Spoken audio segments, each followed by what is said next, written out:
Berita selanjutnya, kejanggalan dalam kasus penipuan CPNS yang libatkan anak Nia Daniati.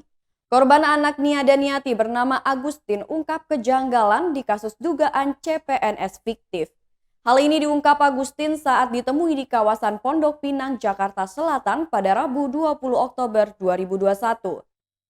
Mantan guru Olivia Natania, Agustin menilai pengakuan menantu Nia Daniati yakni Rafli Novianto Tilaar tidak mengetahui soal rekening pribadinya dipakai untuk menampung uang korban dugaan CPNS fiktif adalah mustahil.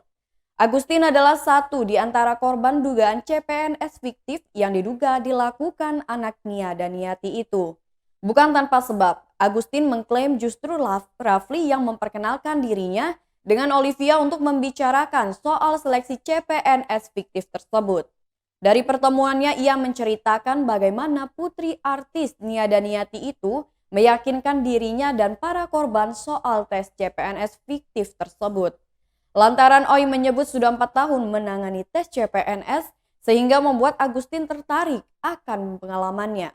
Olivia pun menjelaskan jika dirinya kala itu tak terlalu dekat dengan sang suami karena Rafli harus pergi menjalankan pendidikan CPNS usai menikah dengannya.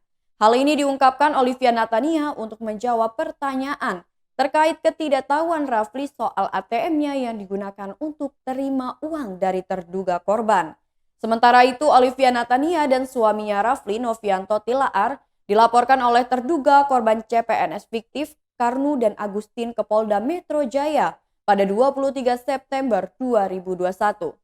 Laporan tersebut menggunakan pasal 378 dan atau pasal 372 dan atau pasal 263 Kitab Undang-Undang Hukum Pidana tentang penggelapan, penipuan serta pemalsuan surat.